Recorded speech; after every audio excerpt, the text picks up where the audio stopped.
Hi friends, good evening to all of you. आज के इस नए वीडियो में आप सबका स्वागत है। आज के इस वीडियो में हम क्लास 12th का प्रोज सेक्शन का इंडियन सिविलाइजेशन एंड कल्चर का एक्सप्लेनेशन करेंगे। चलिए स्टार्ट करते हैं। सिविलाइजेशन मतलब होता है सभ्यता, कल्चर मतलब होता है संस्कृति। इंडियन सिविलाइजेशन एंड कल्चर के जो लेखक हैं उनका नाम है महात्मा गांधी। इनका पूरा नाम है मोहनदास करमचंद गांधी, जिनका जन्म हुआ था 1869 में और 1948 में इनकी मृत्यु हुई थी। पॉपुलरली नॉन एज बापू और द फादर ऑफ नेशन। ये बापू के नाम से और भारत के राष्ट्रपिता के नाम से जाने जाते हैं। Was more a spiritual leader than a politician. और राजनेता के तुलना में एक आध्यात्मिक नेता थे। He successfully use truth and non violence as a chief weapon against the British rule in India. वो ब्रिटिश रूल के विरुद्ध में वो अपने मुख्य हथियार के रूप में ट्रूथ और नॉन वायलेंस का प्रयोग किया करते थे। And help India gain independence from 1915 till 1948। और इंडिया 1915 से लेकर 1948 तक आज़ादी लड़ाई के युद्ध के बाद इंडिया को आज़ादी मिली। ही कम्प्लीटली डोमिनेटेड इंडियन पॉलिटिक्स। उन्होंने भारतीय राजनीतिक पर अपना प्रभुत्व कायम किया।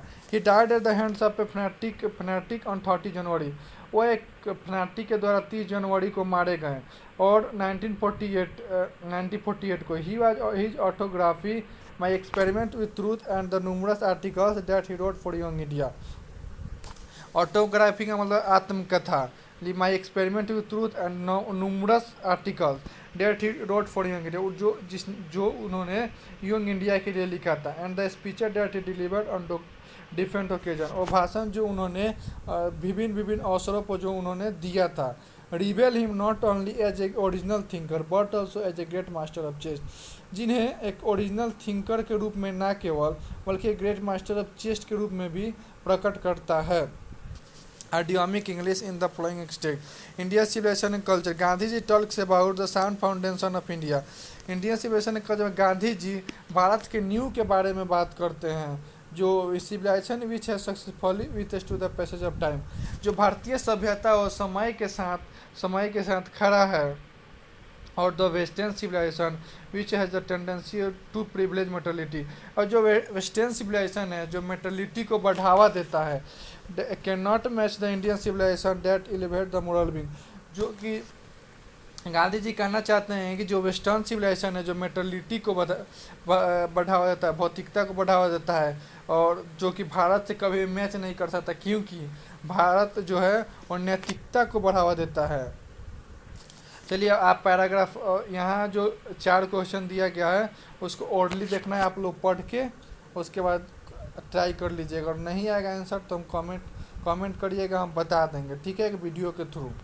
चलिए अब पहला पैराग्राफ देखते हैं। I believe that India has evolve not to be beaten in the world. मुझे विश्वास है कि भारत अडोल है, जो कि विकसित है, वो कभी भी किसी भी कंट्री के द्वारा मतलब ये नहीं किया जा सकता है।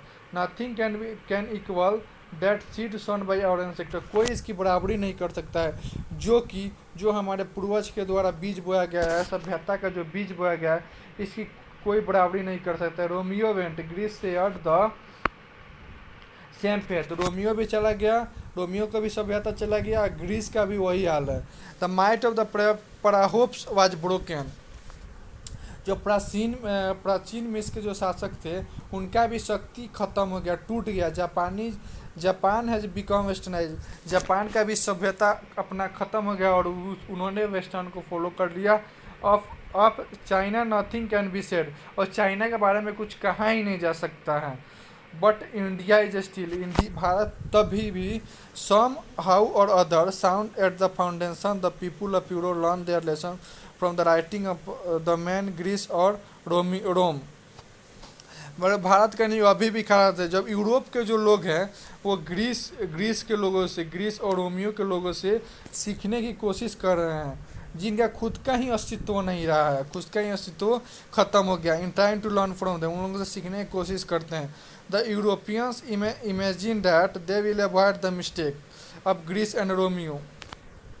यूरोपियन सोचते हैं कि वे लोग वो गलती नहीं करेंगे, उस गलती को अवॉइड करेंगे जो ग्रीस और रोम के लोगों ने जो गलती किया था उस गलती को ये लोग अवॉइड करेंगे।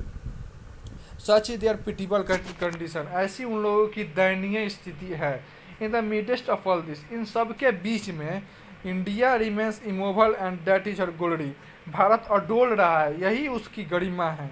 It is charge against India that her people are also uncivilized, यह भारत के लोगों पे आरोप है कि भारत के लोग जो है अनसिविलाइज्ड हैं और इग्नोरेंट और स्टोरिड हैं। That is not possible to induce them to adopt any changes, ये असंभव है कि भारत के लोगों पे कोई सभ्यता कोई ज़बरदस्ती करके उनको थोप कर बदलाव लाया जा सकते। It is a really charge against our merit, यह वास्तव में चार्ज हमारे गुण के ऊपर है, जो कि हमारे गुण हैं, कि हमारी ये क्वालिटी है कि हम अपने सभ्यता के पालन करते हैं। यही आरोप, ये रियल की आरोप हमारे गुण पे है।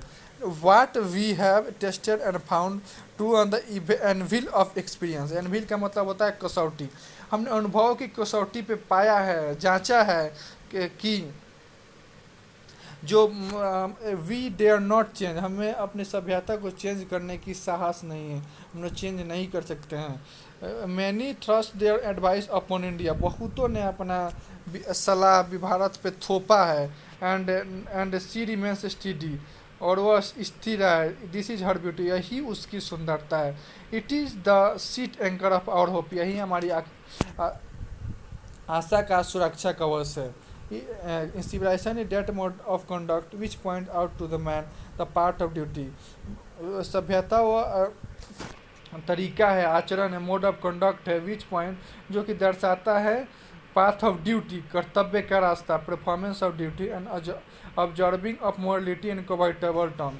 ड्यूटी और जो मोरलिटी है एक कन्वर्टेबल टर्म से हमेशा ये बदलते रहते हैं। To observe morality is to attain mastery of our mind, यदि हम मोरलिटी का पालन कर लेते हैं तो हम अपने पैशंस पे विजय पा लेंगे, जो हम चाहते हैं करना, और अपने दिमाग पे भी अब मास्टरी पा सकते हैं, अपने माइंड को कंट्रोल में कर सकते हैं। सो डूइंग ऐसा करने से वी नो आवर सेल्फ, हम खुद को जानते हैं। तो गुजराती को equivalent for civilisation means good conduct, Gujarat के लोग के अनुसार सभ्यता का मतलब होता है गुड कंडक्ट, अच्छा आचरण। If this definition be correct, यदि यह परिभाषा सही है, परिभाषा जो यहाँ से लेके दिया हुआ है, जो 3 पैराग्राफ में जितना है, civilisation is that mode of conduct से लेकर for civilisation means good conduct, ये सिविलाइजेशन की एक परिभाषा। व्हाट इज सिविलाइजेशन जब पूछा जाएगा तो यही इसी को लिखना है। इफ़ दिस डिफिनेशन, यदि यह परिभाषा करेक्ट है, then India as so many writers have shown has nothing to learn from anybody else, जैसा यदि यह परिभाषा सही है और भारत को बहुत सारे राइटर ने जैसा कि शो किया है, तब हम लोगों को, भारत के लोगों को कुछ भी सीखने की ज़रूरत नहीं है। और and this is it should भी, ऐसा भी होना भी ऐसा ही चाहिए। नोटिस जो हम लोग नोटिस करते हैं कि माइंड क्या है, एक रेस्टलेस बर्ड है, बेचैन चिड़िया है जो हमेशा शांत नहीं रहता है, हमेशा कुछ ना कुछ खुरपाती सोचते रहता है, हमेशा कुछ ना कुछ सोचते रहता है। जितना यह पाता है उतना यह पाने की चेष्टा करता है। The more it gets the more it wants, जितना यह पाता है उतना यह पाने की चेष्टा रखता है। एंड स्टिल रिमेन्स अनसेटिस्फाइड, फिर भी यह असंतुष्ट रहता है, दिमाग फिर भी असंतुष्ट रहता है। The more we indulge in our passions the more unbridled they become, जितने ही हम अपने भोग विलास, अपने ऐशो आराम के अंदर जितने ही हम संलिप्त होते जाते हैं, अंदर जाते हैं, उतने ही हमें उतना ही हम इनके अंदर बेलगाम होते जाते हैं। और इंसेक्टर्स, हमारे पूर्वज ने इसलिए set a limit to our indulgence, इसलिए हमारे पूर्वज ने भोग विलास का, सुख का, ऐशो आराम का एक सीमा सेट किया हुआ है। They saw that happiness was largely a mental condition, वे लोग ने देखा है कि जो खुशी है वो पैसों से नहीं होती है, वो मेंटल कंडीशन पर निर्भर करती है कि आपकी सोच कैसे है, आप कैसे खुश रहते हैं। अगर आपके पास अगर साइकिल है तो आप साइकिल पे ही खुश रहिए। आप देखिए किसी के पास साइकिल भी नहीं है, अगर आप एक करकट के घर में रह रहे हैं तो उतने में ही आप खुश रहिए। कि आप उन लोगों को देखिए, अपने से नीचे के लोगों को देखिए कि उनके पास करकट भी नहीं है, सोने के लिए छत भी नहीं है, उनको देखकर खुश होइए। आप कभी भी आप अपने से नीचे लोगों को देखिएगा तभी आप खुश रह सकते हैं। अपने से ऊपर लोगों को आप देखिएगा तो आप कभी भी अपने लाइफ में खुश नहीं हो सकते हैं और अपने जीवन को अच्छे से व्यतीत नहीं कर सकते हैं।